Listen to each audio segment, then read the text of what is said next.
ये रिसेशन क्या होता है एंड कंपनीज क्यों फायर करती हैं? Like any other bad time, एक बुरा वक्त आएगा और बुरे वक्त के बाद अच्छा वक्त भी आता है। ठीक है, अभी का जो सिनेरियो है उसका रीज़न क्या है?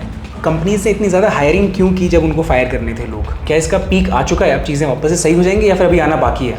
क्या कंपनीज दोबारा से हायरिंग करेंगी? जस्ट इन केस अगर कोई फायर हो गया है तो उसको क्या करना चाहिए, कैसे यूटिलाइज़ करना चाहिए इस टाइम को? मान लीजिए कि किसी कंपनी ने फायर कर दिया है, तो क्या उसके बाद दूसरी कंपनी उन्हें लेने से पहले ये पूछती है कि आप क्यों फायर हुए थे या फिर उसका कुछ इम्पैक्ट आता है? Hi everyone. तो यार आजकल आप लोग न्यूज़ में देख रहे होंगे कि काफ़ी सारी कंपनीज ले ऑफ कर रही हैं। लिंक्डइन पे भी आप लोग पोस्ट देखते होंगे डेली। तो ये जो रिसेशन का फेज़ है जिसकी वजह से कंपनीज फायर कर रही हैं, उसके बारे में हम लोग डिटेल में आज यासिर से पूछेंगे। तो यासिर के बारे में मैं थोड़ा सा बता देता हूँ। यासिर इस 2003 IIT कानपुर ग्रेजुएट और यासिर को 19+ ईयर्स का इंडस्ट्री एक्सपीरियंस है। काफ़ी सारे लोग अपने करियर में यासिर ने हायर भी किए हैं और मिंत्रा जैसी कंपनी में, फ्लिपकार्ट जैसी कंपनी में at a very higher level काम किया हुआ है और currently he is the co-founder of NextLeap as well. तो यासिर से पूछते हैं, उन्होंने 2003 और 2008 का रिसेशन पहले ही देखा हुआ है, तो ये रिसेशन क्या होता है एंड कंपनीज क्यों फायर करती हैं? आपने सही कहा, मैंने तीन रिसेशन देखे या तीसरा जो शुरू हो रहा है। तो रिसेशन के कई रीजंस होते हैं और हर रिसेशन के, चाहे वो 2001 से 2003 वाला हो, 2008 वाला हो या अब जो हो रहा है, इस सब के रीज़न अलग अलग होते हैं। 2003 वाले रिसेशन को .com बस्ट भी कहा जाता है। 1990 के दशक में, 1990 के दशक में अमेरिका में बहुत सारी .com या कॉमर्स कंपनियां खुली एंड हर ही एक रिसेशन के पहले एक बहुत बड़ा ग्रोथ स्पर्ट आता है, जहाँ पे एक पर्टिकुलर ट्रेंड, एक पर्टिकुलर पैटर्न होता है जिसमें बहुत सारी कंपनीज बहुत अच्छा कर रही होती हैं या ऐसा अपीयर होता है, प्रतीत होता है कि बहुत अच्छा कर रही हैं। बट हर एक रिसेशन में एक टिपिंग पॉइंट और एक इवेंट आता है जिससे वो डायरेक्शन थोड़ा सा चेंज हो जाती है। अच्छा, जैसे अभी हम लोगों ने देखा था कि कंपनीज बहुत तेज़ी से हायर कर रही थी। राइट। और अभी बीच में फ्रीज हुआ, हायरिंग फ्रीज हुआ और अब हम ले-ऑफ्स की बात सुन रहे हैं। सिर्फ हायरिंग ही नहीं, आपने ये भी देखा होगा कि सैलरीज भी एक अलग लेवल पे चली गई थी, फंडिंग भी अलग लेवल पे चली गई थी, बहुत सारी कंपनियों की फंडिंग हुई। तो मार्केट अपने आप को करेक्ट करता है, नॉर्मलाइज करता है at different intervals, right? And this is that particular point when the market is normalising itself. मतलब नॉर्मलाइजिंग का मतलब वो अपने आप को रिसेट करता है, उसकी एक्चुअल वैल्यू क्या है, अच्छा, वो रिसेट होती है। मतलब और एक इन्फ्लेटेड वैल्यू हो गई, उसके बाद फिर दोबारा से अपने आप को नॉर्मलाइज करता है। कई बार क्या होता है, एक फ्लो में कई चीज़ें हो रही हैं, कई सारी कंपनीज फंडिंग कर रही हैं, इन्वेस्टर्स भी फोमो में होते हैं, फियर ऑफ मिसिंग आउट, कि हमें भी इन्वेस्ट करना चाहिए, हमारे पोर्टफोलियो में भी एक क्विक डिलीवरी स्टार्टअप होनी चाहिए। तो उस चक्कर में कई लोग ज़्यादा इन्वेस्ट कर जाते हैं और ये फिनोमेना सिर्फ अभी का नहीं है, ये हर एक सेशन, चाहे आपका .com बस्ट रहा हो, उस वक्त भी ऐसा हुआ था। अच्छा, ठीक है। तो ये 2003 वाला जो रिसेशन है, जब आप ग्रेजुएट हुए थे, तो आपके टाइम में भी यही सिनेरियो था कि कंपनीज हायर नहीं कर रही हैं, और क्योंकि आप तो IIT से हैं तो आपको भी क्या इस चीज़ का सामना करना पड़ा था उस टाइम पे? हाँ, बिल्कुल। खास करके 2000 हमारे और हमारे से जो सीनियर वाले बैच में ये काफ़ी प्रॉब्लम थी। बहुत सारे बैचमेट्स थे हमारे जिनकी जॉब्स नहीं लगी थी, कुछ की अच्छी सैलरी CPI भी थी और उनमें मुझे आज भी बहुत अच्छे से याद है। उसमें से हमारे कई सारे दोस्त आके, हम कुछ लोग जो ज़्यादा फॉर्चुनेट थे जिनकी जॉब लग गई थी, हमारे साथ रहे थे। उन्होंने 3 से 4 महीने, 5 महीने तक नौकरियाँ ढूंढी। ऑल ऑफ देम, उनमें से सब अभी बहुत अच्छी पोजीशन में अलग अलग कंपनीज में हैं। तो वो एक पीरियड होता है, आपको सर्वाइव करना है। Like any other bad time, एक बुरा वक्त आएगा और बुरे वक्त के बाद अच्छा वक्त भी आता है। रिसेशन कितने टाइम तक खिंच सकता है? जैसे आपने अभी हमारे सामने 3 एग्जाम्पल हैं, तो जैसा आपने बताया 2003 वाला जो है कहीं ना कहीं 2001 के आसपास शुरुआत हुई थी उसकी, और 3 के मिड के आसपास वो सेटल डाउन होना शुरू हो गया था। अगर आप ये वीडियो देख रहे हैं तो या तो आप एक सॉफ्टवेयर इंजीनियर होंगे या फिर एक स्टूडेंट होंगे, और यार हम लोग अपने लैपटॉप के सामने दिन के कम से कम 8 से 10 घंटे स्पेंड करते हैं और बहुत ज़्यादा मेहनत करते हैं, लेकिन इसके साथ साथ हमें अपनी हेल्थ का ध्यान रखना भी बहुत ज़्यादा ज़रूरी है। अब बैंगलोर में क्या हुआ था, मैंने एक काम चलाऊ सी सस्ती सी चेयर ले ली थी लेकिन इतना गंदा एक्सपीरियंस था उसके साथ, मैं आधे घंटे से ज़्यादा बैठ नहीं पाता था। तो एक करेक्ट पोस्चर मेंटेन करना बहुत ज़्यादा ज़रूरी है ड्यूरिंग द वर्क आवर्स। इसीलिए मैंने अपने सेटअप में एक एर्गोनॉमिक लैपटॉप स्टैंड भी इंक्लूड किया है, दिखाता हूँ आप लोगों को। तो ये है वो स्टैंड, ये YogaDESK की तरफ से आता है, जो कि आपके प्रीमियम क्वालिटी के एर्गोनॉमिक लैपटॉप स्टैंड्स बनाते हैं। एंड ये एक वुडन स्टैंड है, 100% वुड से बना हुआ है, तो काफ़ी एक प्रीमियम लुक देता है, काफ़ी स्टडी भी है, लाइट वेट भी है। मैं दिल्ली भी कैरी करके लेके आया हूँ उसको। पिछले 2 महीने से मैंने ये खरीदा हुआ है, तो सारा काम जो भी मैं लैपटॉप पे करता हूँ इस पर रख करके करता हूँ। इनफैक्ट इसमें 2 मोड हैं, एक आपका 0 से 45 डिग्री, तो ये आपका होता है लैपटॉप रखने के लिए, और उसके बाद 45 से लेकर 90 डिग्री ये आपका होता है टैब रखने के लिए। तो मेरे पास एक टैबलेट भी है, तो आराम से इस पर रख के I can use my tablet as well. बाकी यार आप लोग इनकी वेबसाइट पर जाकर के देखना, लिंक मैंने डिस्क्रिप्शन में दिया हुआ है। ये सारे के सारे लैपटॉप स्टैंड्स हैंडमेड हैं, और यूपी के कुछ वर्कर्स हैं जो इन स्टैंड्स को बनाते हैं, और बहुत ही बढ़िया फिनिशिंग दे रखी है उन्होंने। तो definitely check it out, link is there in the description. और अगर आप लोगों को ये ख़रीदना है तो आप लोग एक कोड यूज़ कर सकते हैं, Fraz20 करके, आपको वहाँ से एक्स्ट्रा डिस्काउंट मिल जाएगा, ठीक है। तो अब हम लोग वीडियो में आगे बढ़ते हैं। 2008 वाला कब शुरू हुआ था? 2008 वाला के बिहाइंड जिसको उसको कहते हैं सब प्राइम मॉर्टगेज का क्राइसिस, ये अमेरिका में स्टार्ट हुआ था। वहाँ पे सब प्राइम लेंडिंग का फिनोमेना 2002 वगैरह से शुरू हो गया था। इसमें कई सारे वॉल स्ट्रीट के बैंक्स थे। अच्छा। जिन्होंने ऐसे लोगों को लोन हाईयर इंटरेस्ट रेट पे देना शुरू किया जिन्होंने पहले लोन डिफॉल्ट कर लिया था। और ये बिजनेस बहुत ज़्यादा बूम किया, बहुत ज़्यादा बूम किया। लेहमन ब्रदर्स, जैसे मैंने आपको पहले बताया, हर रिसेशन का एक टिपिंग पॉइंट भी होता है, और उस वक्त लेहमन ब्रदर्स एक बहुत बड़ा बैंक था जो कि बैंकरप्ट हो गया, completely close down. And by the time they were in 2008 they had close to $680 billion in assets when it came to lending. Lehman brother बंद हुई, इसके बाद रिसेशन आया और 1 से 2 साल तक चला। तो टिपिकली इसमें मोस्ट ऑफ द रिसेशंस में आपको पहले साल में काफ़ी इम्पैक्ट दिखेगा, जहाँ पे काफ़ी सारी जॉब लॉसेस होती हैं, कंपनीज हायरिंग फ्रीज कर देती हैं या धीमी कर देती हैं। बट स्लोली ऐसा भी नहीं होता है कि एक दिन रिसेशन खत्म हो गया, फिर धीमे धीमे आप ये देखेंगे कंपनीज हायरिंग रीस्टार्ट कर देती हैं, धीमे धीमे it normalises the whole period of the pre and post. Because ये याद रखिए, अभी थोड़ी देर पहले मैंने बताया कि recession is typically followed by a very high growth period, चाहे वो .com का बूम हो, चाहे सब प्राइम लेंडिंग हो, चाहे अभी का जो सिनेरियो है। ठीक है, अभी का जो सिनेरियो है उसका रीज़न क्या है? Part of this is a higher rate of inflation, महंगाई की दर ये काफ़ी बढ़ गई है। इसके मल्टीपल रीजन है। One of the tipping points is, जैसा मैंने पहले कहा, यूक्रेन और रशिया की वॉर, इसकी एक बड़ी वजह बताते हैं। रशिया एक बहुत बड़ा एक्सपोर्टर था of natural resources, energy specifically. आधे यूरोप में जो बिजली और पेट्रोल चलता है वो रशिया एक्सपोर्ट करता था उन्हें। वॉर के बाद एम्बार्गोज लग जाते हैं, सैंक्शंस लग जाते हैं, विच मीन्स कि lot of trading with them becomes harder. अच्छा, इससे आपके सप्लाई चेन इम्पैक्ट होते हैं। फिर अगर मैं आपसे सामान नहीं खरीद सकता तो मुझे तो उस सामान की ज़रूरत है, मेरे सिटीजन्स को, मेरे कंट्री वालों को उस सामान की ज़रूरत है। वो सामान मैं फिर किसी और से खरीदूंगा, एंड ऑफ कोर्स इस सिचुएशन का फ़ायदा उठाया जाएगा। तो वही चीज़ जो कल 10 रुपए की मिल रही थी आज 50 रुपए की मिलेगी। बिल्कुल। और फिर वो एक डोमिनो इफेक्ट होता है, चेन रिएक्शन होता है, जिससे हर चीज़ महंगी हो जाती है।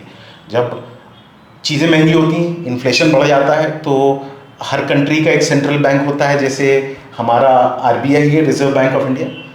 ये लोग लेंडिंग रेट्स यानी कि ब्याज की दर, जिस पैसे पे जितने इंटरेस्ट पे मैं पैसा दे रहा हूँ किसी को, वो बढ़ जाता है। तो इससे कैपिटल बिकम्स मोर एक्सपेंसिव, यानी कि मैं अगर आप किसी से कर्जा ले रहा हूँ तो वो महंगा हो जाएगा। बिल्कुल, और इसके चलते हमारी जो परचेजिंग पावर है वो कम हो जाती है। एब्सोल्युटली। आई मीन एक सिंपल टर्म्स में मैं आपको बताता हूँ कि जैसे होम लोन महंगा हो गया और मैं शायद वो घर लेने वाला था जो वहाँ पे बन रहा है, हाँ। मगर अब क्योंकि इंटरेस्ट रेट्स बढ़ गया है, विच मीन्स महीने की ईएमआई बढ़ गई है, तो या तो मैं वो घर नहीं लूँगा, मैं वो डिसीजन पोस्टपोन कर दूंगा, 2 साल बाद दूंगा, या मैं एक छोटा घर लूँगा। दोनों ही सिचुएशन में मैंने या तो पैसे नहीं खर्च किए या फिर कम खर्च किए। तो जिस कंपनी को मैं वो खरीदता, उनका रेवेन्यू कम हो गया, बिल्कुल, है ना। और अगर उनका रेवेन्यू कम हो गया तो फिर उनकी स्पेंडिंग कम हो जाएगी, उनकी स्पेंडिंग कम होगी तो किसी और का रेवेन्यू कम होगा, फिर वो बालू कम खरीदेंगे, फिर वो स्टील कम खरीदेंगे, तो ये एक चेन रिएक्शन होता है। बिल्कुल। एंड इसका जो इम्पैक्ट है वो ऑल ओवर द इंडस्ट्री हमें देखने को मिलता है। हाँ, बिकॉज अभी हम एक ग्लोबल इकोनॉमी है, तो कहीं पे भी एक बड़ा इवेंट होता है तो उससे हम भी इम्पैक्ट होते हैं। बिल्कुल। अमेरिका, यूएस की एक large part of software development वो हिंदुस्तान में हो रहा है। तो चाहे वो कितनी भी बड़ी कंपनी हो यूएस में, आपने देखा होगा उसका एक इंडिया ऑफिस होता है, खास करके टेक्नोलॉजी में। बिल्कुल। तो अगर उस मार्केट में उनका रेवेन्यू कम हो गया तो हमें भी इम्पैक्ट पड़ता है, और अगर हमारी स्पेंडिंग पावर कम हो गई तो उसका सीधा इम्पैक्ट हमारी स्पेंडिंग्स पे पड़ेगा, तो हमारे से एसोसिएटेड जितने लोग हैं उनके रेवेन्यू कम हो जाएंगे। बिल्कुल। तो अभी यहाँ पर कंपनी से इतनी ज़्यादा हायरिंग क्यों की जब उनको फायर करने थे लोग? कुछ टाइम पहले तक हम देख रहे थे कि बहुत बहुत तेज़ी से हायरिंग हो रही है सारी कंपनीज में। तो कई सारी ऐसी चीज़ें होती हैं जो आप प्रिडिक्ट नहीं कर सकते हो। जब कोविड आया, और अगेन कोविड को कोई प्रिडिक्ट नहीं कर सकता था, है ना। हमें मालूम था कि जनवरी में, मुझे नहीं मालूम था कि मार्च अप्रैल में सब कुछ बंद हो जाएगा। तो इन चीज़ों को प्रिडिक्ट करना काफ़ी डिफ़िकल्ट होता है, और इससे पहले सारी कंपनीज बहुत ही ज़्यादा बड़े ग्रोथ फेज में थी। एग्जाम्पल है जूम का, मान लिया बहुत लोगों ने जूम या माइक्रोसॉफ्ट टीम्स, इनका यूजेज बहुत ज़्यादा बढ़ गया था। हाँ। तो एक lot more people were on digital. आप कई सारे सामान डिजिटल पे खरीद रहे थे, तो जितनी सोशल मीडिया कंपनीज जो एड्स बेचती हैं, इनका एड्स का रेवेन्यू बढ़ गया था। बिल्कुल। तो इनके प्रोजेक्शन के हिसाब से इन्हें लग रहा था कि ग्रोथ होगी, right. A lot of these events that happened suddenly, and specifically those events are very hard to predict. Yes. अगर मार्केट को ये पहले मालूम होता तो वो पहले ही करेक्शन कर चुका होता। अच्छा, तो क्योंकि बिकॉज एवरीवन वाज ऑनलाइन, वो लोग ऑनलाइन ही अपना खाना भी ऑर्डर करवा रहे थे, कपड़े भी ऑनलाइन खरीद रहे थे, तो रिक्वायरमेंट बढ़ गई कंपनीज की लोगों को हायर करने की, और उनको लगा कि और ग्रोथ होगी। और क्योंकि हायरिंग जो अभी हायरिंग हो रही है वो आगे के कुछ टाइम कैलकुलेट करके होती है कि यार 6 महीने बाद हमें इन लोगों की जरूरत पड़ेगी। तो बिकॉज ऑफ दिस रिसेशन अभी जो एक्स्ट्रा लोग ले लिए थे या फिर जो भी करेक्शंस हो रहे हैं उसकी वजह से ये फायरिंग हो रही है। हाँ, मैं इस तरीके से इसको देखता हूँ कि इन हाइंडसाइट अब सोचे तो शायद वो एक्स्ट्रा थे, उस वक्त वो एक्स्ट्रा नहीं। अब कंपनी के रेवेन्यू कम हो रहे हैं, एंड जिसको मैक्रो इकोनॉमिक कंडीशंस कहते हैं, लार्जर इकोनॉमिक, जिसपे हमारे आपके या कंपनी के डिसीजन लेने से ज़्यादा फर्क नहीं पड़ता है। There are external forces which are contributing to this. बाहरी ताकतें हैं जिनको मेरे एक्शन से वो चेंज नहीं होंगी। तो अगर उस सिचुएशन में आ जाती है कंपनी, और ये एक वाइड स्प्रेड थिंग है, और जो कि लंबे वक्त तक, 1 साल, अगले 1 साल, 6 महीने, 1 साल तक है, तो कंपनी को अपनी इकोनॉमिक्स, अपनी फाइनेंसेस देखने पड़ते हैं। तो एकदम से आपका रेवेन्यू घट गया, विच मीन्स आपकी आमदनी घट गई, मगर आपका खर्चा बराबर है, तो आपको अपना खर्चा रैशनलाइज करना पड़ेगा। सबसे पहला काम ये नहीं करती हैं, this is the last thing that they do. They will not get to firing people, right. It's not pleasant for the companies as well, right. तो they will look at other ways of rationalising their cost. अपनी और खर्चों पे सबसे पहले वो देखते हैं कहाँ पे हम खर्चे कम कर सकते हैं, ताकि हमारा रेवेन्यू जो नेट मार्जिन है वो अच्छा रहे। बिल्कुल। And this is something that they come to in the very end. बिल्कुल लास्ट में जाकर के उनको ये डिसीजन लेना पड़ता है। ठीक है, तो अभी जो हम लोग रिसेशन देख रहे हैं, क्या इसका पीक आ चुका है, अब चीज़ें वापस से सही हो जाएंगी या फिर अभी आना बाकी है? ये कहना बहुत मुश्किल है, मगर जैसा कि एक्सपर्ट्स कह रहे हैं 2003 का वक्त 2023 का जो वक्त होगा is when the peak will happen. So ये कंटिन्यू होगा अगले 6 महीने से 1 साल तक, ये आप देखते रहेंगे।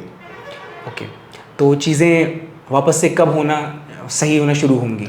मेरे हिसाब से 2003 के एंड के स्टार्ट से, right, I think things will start looking much brighter than what they are right now. Got it. और इस बीच क्या कंपनीज दोबारा से हायरिंग करेंगी? हाँ, तो कंपनीज इनिशियली जब ये रिएक्शन करती हैं, एंड स्पेसिफिकली जब आप अपनी वर्कफोर्स को ले ऑफ कर रहे हो, फायर कर रहे हो, तो उस वक्त वो हायरिंग रोक देती हैं, क्योंकि उनके पास इनफ लोग होते हैं। मगर धीमे धीमे फिर ये कंपनीज फिर से हायरिंग शुरू कर देती हैं। ये पुराने वाले नंबर पे एकदम से नहीं जाएंगी, मगर ये धीमे धीमे रहेगा। हर कंपनी में चर्न होता है, कुछ लोग छोड़ते हैं फॉर वेरियस रीजंस। बिल्कुल, इधर से उधर अभी भी मूवमेंट होगा। ऐसा नहीं है कि इंटरव्यू बिल्कुल बंद हो जाएंगे या लोग कंपनी छोड़ना या कंपनी बदलना बिल्कुल बंद कर देंगे। वो प्रोसेस अभी भी चालू रहेगा। उसकी वजह से ओपन पोजीशंस रहेंगी जहाँ पे लोग हायर किए जाएंगे। नाइस। तो ये जो टाइम है इसमें काफ़ी लोगों के ऊपर प्रेशर है और काफ़ी नर्वस भी हैं लोग। तो जस्ट इन केस अगर कोई फायर हो गया है तो उसको क्या करना चाहिए, कैसे यूटिलाइज करना चाहिए इस टाइम को? आई थिंक सबसे बड़ी चीज़ है जो कि लोगों को ना सिर्फ हायर करने के, आई थिंक ये वो वक्त है जिस वक्त हमें ये रियलाइजेशन होना चाहिए कि अपने ऊपर काम करना, upskilling one self, consistently upskilling one self is very important, बहुत ज़रूरी है। ये आपका रिसेशन आए ना आए, आपको हमेशा अपनी तैयारी रखनी है। मेक श्योर कि आप आने वाली टेक्नोलॉजी, मैं हमेशा लोगों से कहता हूँ हाफ लाइफ, ये रेडियो एक्टिविटी में एक टर्म होता है half life of any skill. हर एक स्किल की हाफ लाइफ 5 साल होती है। टेक्नोलॉजी बहुत तेज़ी से चेंज करती है, फ्रेमवर्क्स चेंज करते हैं, डेवलपर्स को, इंजीनियर्स को अपने आप को अपस्किल करते रहना है। तो इस वक्त ये और भी इम्पोर्टेंट हो जाता है। आप तो डेटा स्ट्रक्चर्स के बहुत अच्छे टीचर हो, आपको मालूम है कि डेटा स्ट्रक्चर्स में कितनी प्रैक्टिस लगती है। बिल्कुल। तो इस वक्त वो वक्त है कि आप प्रैक्टिस करो, आप इंटरव्यूज़ की प्रैक्टिस करो, आप डेटा स्ट्रक्चर्स एल्गोरिथम के आप अपने कॉन्सेप्ट्स रिवाइज करके रिफ्रेश कर लो। मेक श्योर कि आपका रेज्यूमे अप टू डेट हो, ताकि आपको जब नेक्स्ट अपॉर्चुनिटी मिले, राइट, एंड वो बहुत जल्दी मिलेगी, आपको उसमें फिक्र करने की ज़रूरत नहीं है। They will certainly be something which will come across, if not today, हो सकता है 1 हफ्ता बाद या 1 महीने बाद। बिल्कुल, राइट, उसकी तैयारी करिए। काफ़ी लोगों को ये भी डाउट रहता है कि मान लीजिए कि किसी कंपनी ने फायर कर दिया है, तो क्या उसके बाद दूसरी कंपनी उन्हें लेने से पहले ये पूछती है कि आप क्यों फायर हुए थे, या फिर उसका कुछ इम्पैक्ट आता है उनके ऊपर? नहीं, बिल्कुल नहीं। इन सारी सिचुएशंस में कंपनीज को ये पता होता है कि ये परफॉर्मेंस बेस्ड फायरिंग नहीं हुई है। ये फायरिंग कॉस्ट कटिंग के मेजर्स में हुई है। इसमें कई बार ऐसा होता है कि कई फंक्शंस बंद हो जाते हैं, आप शायद जो एक नया प्रोजेक्ट शुरू कर रहे थे एज ए कंपनी, वो रोक देते हो। तो इसका कोई भी इम्पैक्ट उसमें नहीं होता है। आपकी इंटरव्यू की परफॉर्मेंस ही ये डिसाइड करेगी कि अगली कंपनी आपको हायर करती है या नहीं करती। बिल्कुल। अगर आप इंटरव्यू में अच्छा करेंगे तो वो कंपनी आपको हायर कर लेगी। ठीक है, ठीक है। चलो, बहुत ही अच्छा डिस्कशन था यासिर। बाकी हमें थोड़ा सा नेक्स्टलीप के बारे में भी आप बताइए। नेक्स्टलीप में आप क्या कर रहे हैं, क्या अलग कर रहे हैं? हाँ, तो नेक्स्टलीप मैंने और अरिंदम जो मेरे को फाउंडर हैं, हम लोगों ने 4.5 साल फ्लिपकार्ट में साथ काम किया था। वो सीनियर डायरेक्टर ऑफ प्रोडक्ट्स थे, मैं इंजीनियरिंग देखता था। तो हमें वहाँ पे भी ये लगा कि लोगों को अपना पोटेंशियल रियलाइज़ करने के लिए they need to kind of work on themselves, उन्हें अपने ऊपर मेहनत करनी होगी। और हमने ऐसा बहुत देखा था कि बहुत सारे लोग हैं जिनका पोटेंशियल बहुत हाई है, बट वो उसको रियलाइज़ नहीं कर पाते हैं। और जो कमी है वो है स्पेसिफिकली कॉलेज से लेकर जॉब में आने के बीच में। जो करिकुलम जो कॉलेज में पढ़ा रहे हैं वो बहुत डिफरेंट है from what industry demands, industry में जो रिक्वायरमेंट होती है, आप भी कॉलेज से पढ़ के आए, जो कॉलेज में कोडिंग सीखी आपने और जो पहला कोड आपने कमिट किया होगा वो बहुत ही फर्क था। हाँ, तो ये गैप एग्जिस्ट कर रहा था और इस गैप को सॉल्व करने के बहुत ज़्यादा ऑप्शंस नहीं दिखे मुझे, तो इसलिए बहुत ज़रूरी था कि कोई एक ऐसी सर्विस हो, कोई एक ऐसा प्लेटफॉर्म हो which helps people be ready for their next for the industry. Got it. And इसके लिए बहुत इम्पॉर्टेंट है कि जो लोग इंडस्ट्री में प्रैक्टिशनर्स हैं, जो जॉब कर रहे हैं, वो पढ़ाएं। बिल्कुल। तो ये हमारी एक बहुत बड़ी कोशिश थी। दूसरी चीज़ जो हमें दिखती थी, मैं और अरिंदम दोनों कंज्यूमर एक्सपीरियंस वाले लोग हैं, हम लोग कंज्यूमर एक्सपीरियंस लीड करते थे फ्लिपकार्ट में, जहाँ पे हम ये देखते हैं कि अगर आप एक मेरे प्लेटफॉर्म पे आ रहे हो तो आपका एक्सपीरियंस कैसा रहा। चाहे वो आप जब सर्च कर रहे हैं, प्रोडक्ट कार्ट में ऐड कर रहे हैं, उसको खरीद रहे हैं या आपको सामान मिला, तो आपका एक्सपीरियंस कैसा रहा, क्योंकि अगर आपका एक्सपीरियंस अच्छा रहा तो आप वापस आओगे। इसी तरीके से जो लर्नर्स हैं, जो स्टूडेंट्स हैं, उनका एक्सपीरियंस भी बहुत इंपॉर्टेंट होता है प्लेटफॉर्म पे। और हमारे ख्याल से इस पे बहुत ज़्यादा ध्यान नहीं दिया था एग्जिस्टिंग इंडस्ट्री ने, और इस पे बहुत ज़रूरी था कि कोई काम करे। तो हम यही बदलाव लेने आए हैं। दो बड़े चेंजेस हैं। एक तो आउटकम ड्रिवन है, इसका एक आउटकम होना चाहिए। ये ज़रूरी है कि हर पढ़ने वाले की नीड्स के लिए हम पर्सनलाइज करें एज मच एज पॉसिबल, ताकि उसको एक अच्छा लर्नर एक्सपीरियंस डिलीवर हो। एंड हमारे जो पढ़ाने वाले हैं वो इंडस्ट्री से हो, ताकि जो वो पढ़ाएं वो उसके लिए बंदा तैयार हो कि वो नौकरी कर सके। डेफिनेटली। तो आप लोग भी जाकर के नेक्स्टलीप चेकआउट कर सकते हैं, नीचे डिस्क्रिप्शन में लिंक आपको मिल जाएगा। बाकी टेंशन लेने की कोई ज़रूरत नहीं है, बिकॉज अभी पता है कि फायरिंग चल रही है, तो इस टाइम पे अच्छा यही है कि आप लोग प्रिपेयर कर लें, बिकॉज आने वाले टाइम में 1-2 महीने में आपके पास बहुत सारी और अपॉर्चुनिटीज़ आने वाली हैं। तो all the best and subscribe to the channel. हम लोग मिलते हैं फिर अगली पॉडकास्ट में, तब तक के लिए बाय बाय।